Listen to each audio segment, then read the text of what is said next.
سیاسی وابستگیاں بھی ہیں, سیاسی رشتہ داریاں بھی ہیں, اس وجہ سے ان کے اوپر ابھی تک ہاتھ نہیں ڈالا گیا تھا. لیکن اب ایف آئی اے نے ان کے تمام بینک اکاؤنٹس, بیرون ملک دور و آف شور کمپنیوں کی تفصیلات مانگی ہیں, اور جو جائیدادیں ان کی اندرون ملک بیرون ملک ہے اس کی بھی پوری ڈیٹیل مانگی گئی ہیں.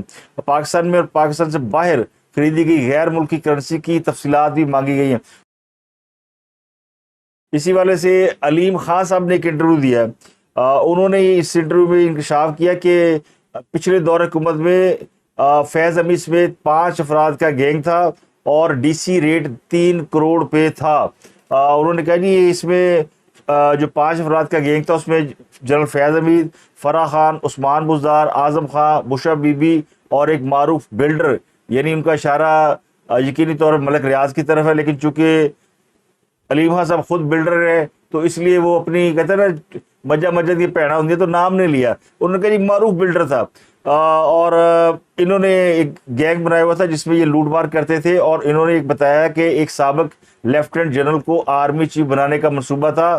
منصوبہ یہ تھا کہ وہ انہیں آرمی چیف بنائیں گے اور وہ عمران خان صاحب کو پرائم منسٹر بنائیں گے. تو یہ گیو اینڈ ٹیک ہو رہا تھا پچھلے دور حکومت میں, اور یقینی طور پر انہوں نے جنرل فیض حمید کے بارے میں بات کی ہے. اور خیال یہ کیا جاتا ہے کہ عمران خان صاحب کے بعد جن 2 افراد کا نمبر لگنا ہے وہ عثمان بزدار اور جنرل فیض حمید شامل ہیں, کیونکہ استحکام پاکستان پارٹی کے صدر آج کل علیم خان صاحب وہ بار بار یہ انسسٹ کر رہے ہیں کہ اب تک عثمان بزدار گرفتار کیوں نہیں ہوئے. عثمان بزدار گرفتار ہو جائے تو ایک پائی کا حساب مل جائے. ویسے سوال بڑا امپورٹنٹ ہے کہ عثمان بزدار جو ہے وہ شاید بلکہ دونوں چیف منسٹر, آپ کے پی کے کا چیف منسٹر دیکھ لیں محمود خان, وہ بھی گرفتار نہیں ہوا, اور پنجاب کا چیف منسٹر تھا عثمان بزدار, یہ بھی گرفتار نہیں ہوا. وزیر اعظم پاکستان عمران خان وہ بھی گرفتار نہیں ہوئے. تو جن کے اوپر کرپشن کے الزام ہے, جو کرپشن کنگ تھے, جن کی ناک کے نیچے لوٹ مار ہوتی رہی, وہ تینوں باہر ہیں.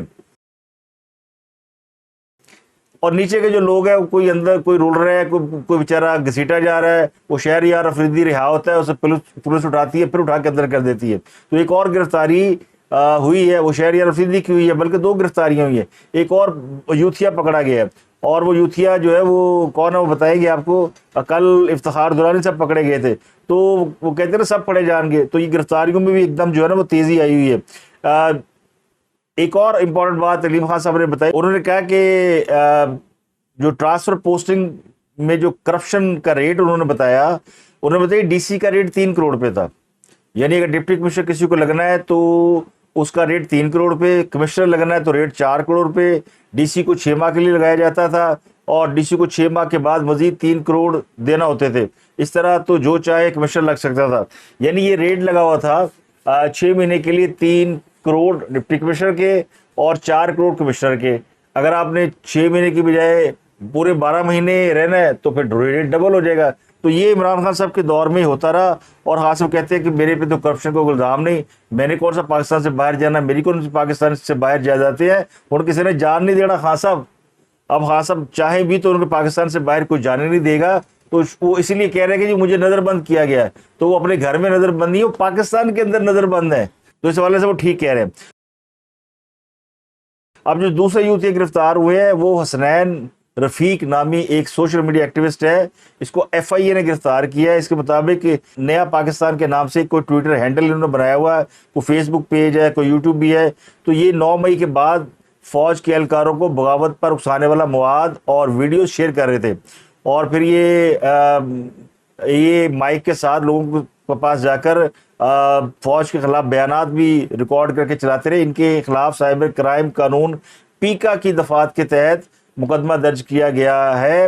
انہیں جمعرات کے روز گرفتار کیا گیا تھا ہائی کورٹ, اسلام آباد ہائی کورٹ کے باہر سے. اور بنیادی طور پر ان کی جو ویڈیوز اور تصاویر ہیں وہ یہ بتاتی ہیں کہ یہ ایکچولی پی ٹی آئی کے کارکن ہیں, اور یہ اپنے ویڈیوز میں بار بار کہتے ہیں جی کہ میں لائل ہوں پی ٹی آئی سے, اور عمران خان کے ساتھ ہمارا جینا مرنا ہے. تو پھر ٹھیک ہے نا, عمران خان صاحب بھی اندر جا رہے ہیں تو آپ بھی 4 دن اندر گزاریں. یہ جرنلسٹ نہیں ہے جن کا پروپیگنڈا کیا جا رہا ہے کہ جرنلسٹ ہے. اب جو بڑی خبر ہے وہ ہے کہ کشمیر فروش قدرت کی پکڑ میں آ چکے ہیں. اب میں یہ کیوں کہہ رہا ہوں کشمیر فروش, 2 کشمیر فروش ہیں جنہوں نے کشمیری عوام کے خون کا سودا کیا. اور یہ جب یہ دونوں ملاقات کر رہے تھے تو اس وقت لگتا یوں تھا کہ یہ دونوں ناقابل تسخیر ہیں. ایک ڈونلڈ ٹرمپ تھے اور ایک عمران خان صاحب تھے. دونوں نے کشمیر کا سودا کیا اور آج وہ قدرت کی پکڑ میں ہے. آج ڈونلڈ ٹرمپ کے پہ بھی فرد جرم عائد کر دی گئی ہے. جج نے انہیں کیپٹل ہل میں ان کے جرائم کی تمام ڈیٹیل پڑھ کر سنائی ہے اور انہیں اس کیس میں اگر سزا ہوئی تو وہ سزا 55 برس کی ہو سکتی ہے. تو انہوں نے فرد جرم سے انکار کیا ہے اور کل ان کے خلاف انہی کے دور حکومت میں نائب صدر رہنے والے مائک پینس نے بھی جو ہے وہ یہ اقرار کیا تھا کہ یہ انتخابی دھاندلی میں انوالو رہے ہیں. تو امریکی صدر ڈونلڈ ٹرمپ پر 2020 کے صدارتی الیکشن پر اثر انداز ہونے اور 6 جنوری 2021 کے کیپٹل حملے کے الزامات پر فرد جرم عائد کی گئی تھی اور نئی فرد جرم میں ڈونلڈ ٹرمپ پر کار سرکار میں مداخلت کی کوشش، امریکہ کو دھوکہ دینے کی سازش اور حقوق پامال کرنے کی سازش کے الزامات عائد کیے گئے ہیں. اور گزشتہ 4 مہینوں میں ان کی یہ تیسری پیشی تھی اور وہ کہہ رہے ہیں کہ انہیں جو بائیڈن کی وجہ سے گرفتاری کا سامنا کرنا پڑ رہا ہے. کیس کی اگلی سماعت جو ہے وہ 28 اگست کو ہوگی اور مقدمے کی سماعت پہلے صدارتی مباحثے کے 5 روز بعد ہوگی. تو یہ ان کا ایک تو یہ ہے ڈونلڈ ٹرمپ جو کہ سپر پاور امریکہ کے صدر ہے، اور دوسرے ہے عمران خان صاحب. عمران خان صاحب کو بھی اسی قسم کے معاملات کا سامنا ہے. توشہانہ کیس میں ان کو کم از کم جو سزا ہوگی وہ 3 سال ہوگی. 5 سال کے لیے وہ نااہل ہو سکتے ہیں. اور ان کی جو پہلی سیاسی قبر ہے وہ توشہانہ کیس ہے، دوسری سیاسی قبر ایک سائفر ہے، اور تیسری سیاسی قبر سانحہ 9 مئی ہے، اور چوتھی سیاسی قبر القادر ٹرسٹ کیس ہے. تو ان کی بھی 4 سیاسی قبریں جو ہے وہ کھودی جا چکی ہیں، اور ان کی بھی اگر سزا کا اندازہ لگائیں تو یہ اس سزا سے قطن کم نہیں جو ڈونلڈ ٹرمپ کو دی جا رہی ہے. تو یہ میں ایسے ہی بیٹھا سوچ رہا تھا کہ قدرت کا کیا حسین انتقام ہے، اور قدرت اپنے بہت سے مظاہر دکھاتی ہے جنہیں لوگ مکافات عمل بھی کہتے ہیں. اس میں جو تیسرا کردار ہے وہ نریندر مودی کا ہے. جلد یا بدیر ہم انہیں بھی اسی قسم کی مشکل میں گرفتار ہوتا ہوا دیکھ سکتے ہیں. ان کے اوپر بھی اس وقت خاصی مشکلات ہے، اور انڈیا میں انتہا پسندی اتنی بڑھ چکی ہے کہ خود مودی سرکار بھی اس کی لپیٹ میں آ چکی ہے. تو یہ وہ 3 کریکٹر ہیں جنہوں نے کشمیریوں کے خون کا سودا کیا اور آج وہ اپنے کیے کی سزا بھگت رہے ہیں. خان صاحب نے بہت سے کام ایسے کیے ہوں گے جو کہ لوگ سمجھتے ہوں کہ وہ غلط ہیں، وہ اچھے نہیں ہیں، جن میں گورنر سب سے بڑا ہے. جھوٹ، یو ٹرن اور عوام کو دھوکہ دینا، ٹرک کی بتیاں دکھانا، اور پھر مخالفین کو برا بھلا کہنا، گالیاں دینا، یہ سارے کام انہوں نے کیے ہیں. لیکن کچھ ایسے کام انہوں نے کیے جس کی وجہ سے لوگ سمجھتے ہیں کہ یہ اس کی وجہ سے ان کو سزا ملی ہے.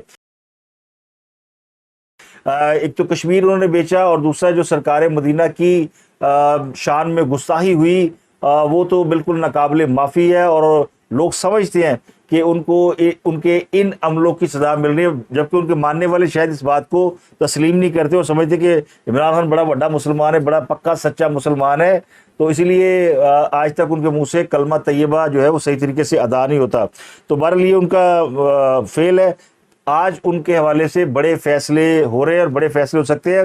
لیکن ایک دلچسپ ویڈیو میں آپ کو دکھاتا ہوں، اور اس ویڈیو میں جو صاحب ہے وہ کورٹ رپورٹر ہیں، حسن ایوب صاحب. کل وہ بیٹھے تھے طلعت حسین کے پروگرام میں، اور انہوں نے بتایا کہ عمران خان صاحب کے جو اثاثے ہیں وہ کیا ہے. نہ ان کے پاس گاڑی ہے، نہ موٹر سائیکل ہے، نہ زیورات ہے. 3 گھر ہیں ان کے بڑے ہیوج، اور اس گھر کے جو مکمل فرنیچر کی مالیت ہے وہ 5 لاکھ، جبکہ آج کل ایک گھر کے اگر آپ ڈرائنگ روم لے لیں تو اس کے فرنیچر کی مالیت 5 لاکھ ہوتی ہے. لیکن ان کے پاس یہ ہے، لگتا ہے کہ گھروں کے باقی کمروں میں انہوں نے فرنیچر کی جگہ دریاں اور صفحے بچھا رکھی ہیں. بنی گالہ کا 3 کنال کا محل ہے، اس کی قیمت بھی صرف 5 لاکھ ہے. تو کیسا درویش ہے کہ ہر چیز کی قیمت کوڑیوں کے بھاؤ ہے اور زندگی شاہانہ گزارتا ہے. لیکن ان کی 4 بکریاں ڈکلیئر ہیں، انہوں نے اپنے ساسوں میں 4 بکریاں ڈکلیئر کی ہیں. یہ کلپ آپ دیکھیں. یعنی ان کے پاس 300 کنال کا ایک گھر ہے جو کہ بنی گالہ والا ہے، پھر ان کے پاس کوئی 7-8 کنال کا گھر ہے جو زمان پارک والا ہے، اور پھر 3 کنال کا ان کی اہلیہ کا ہے. پھر اس کے بعد ہاں ان کے پاس زرعی اراضی ضرور ہے جو انہوں نے انہیرٹ کی ہے، لیکن زرعی اراضی کے باوجود ان کے پاس ایک ٹریکٹر نہیں ہے، اس کے لیے کوئی حل نہیں ہے، ان کے پاس تھریشر نہیں ہے، ان کے پاس. میں بھی خود ذمہ دار ہوں تو مجھے پتا ہے کہ یہ چیزیں ریکوائرڈ ہوتی ہیں جب آپ نے ذمہ داری کرنی ہوتی ہے، تو وہ شاید رینٹ پر لیتے ہوں گے. اب دیکھیں نا, ایک تو بڑے غریب بھی ہیں, اپنی گاڑی بھی نہیں ہے, موٹر سائیکل بھی نہیں ہے, ہاں ان کے پاس 4 بکریاں ہیں. وہ 4 بکریاں انہوں نے 2018, 19, 20 کے گوشواروں میں ظاہر کی ہوئی ہیں, اور میرا سے ابھی جو لیٹسٹ ریٹرن گوشوارے ہیں اس میں بھی وہ ظاہر کر رہے ہیں اپنی بکریاں ان کے پاس انٹیکٹ ہیں. باقی نہ ان کے پاس گاڑی ہے, نہ ان کے پاس 1 تولہ سونا ہے, نہ ان کے پاس کوئی گھڑی ہے. تو خان صاحب کے 700 میں 4 بکریاں نکلی ہیں, ان کے پاس گاڑی, موٹر سائیکل, سونا کچھ نہیں ہے. تو یہاں سے بھی ایک اور چیز سمجھ میں آتی ہے, بعض سیانے. تو ایک اور چیز مجھے یاد آ گئی کہ بچپن میں ہم یہ باتیں اکثر اپنے بزرگوں سے سنا کرتے تھے کہ مسلمان چونکہ گوشت کھاتے ہیں تو بڑے طاقتور ہوتے ہیں, جنگجو ہوتے ہیں, اور جو سبزیاں کھاتے ہیں بڑے کمزور ہوتے ہیں, اور جو بھینس کا دودھ پیتا ہے, گائے کا دودھ پیتا ہے, اس کے اعصاب بڑے تگڑے ہوتے ہیں. جو بکری کا دودھ پیتا ہے وہ بکری ہوتا ہے. تو بکری کا دودھ پینے کے لیے نہیں ہوتا, اس لیے بکری کا دودھ اکثر گاؤں دیہات میں وہ بکری کے بچوں کے لیے چھوڑ دیتے ہیں, اس کی پرورش کے لیے چھوڑ دیتے ہیں, جبکہ گائے اور بھینس کا دودھ جو ہے وہ نکال لیا جاتا ہے. بکری کے دودھ کا کوئی بزنس نہیں کرتا. اگر بکری کے دودھ کی مانگ ہوتی اور بکری کے دودھ میں اتنی طاقت اور توانائی ہوتی تو پھر لوگ بکریاں پال کے اس کا دودھ بیچتے. تو بکریوں کے بجائے بھینسوں کا, گائے کا دودھ بیچنا جو ہے وہ سمجھ میں آتا ہے کہ بکری کا دودھ پی کے پھر بندہ بکری ہو جاتا ہے. ایویں تیری لوگ کی بالٹی باندھے سرتے تو بندہ اندر سے بکری ہوتا ہے. تو جس نے ساری اور بکری کا دودھ پیا ہو اس سے یہ توقع کرنا کہ وہ شیر کا مقابلہ کرے گا یا وہ شیر ہوگا تو یہ بڑا مشکل ہے. وہ اپنا خوف دور کرنے کے لیے بے شک کسی گام میں ماجے ساجے کو ٹائگر ٹائگر کہہ کے بلاتے رہے ہوں, اور اپنے کتے کا نام بھی انہوں نے شیرو رکھا ہو, تو یہ اندر کے خوف کی علامت ہوتی ہے کہ وہ اس طرح کے نام رکھ کے اپنے آپ کو یقین دلاتے ہیں کہ بڑے وہ بہادر اور بڑے یعنی دبنگ آدمی ہیں.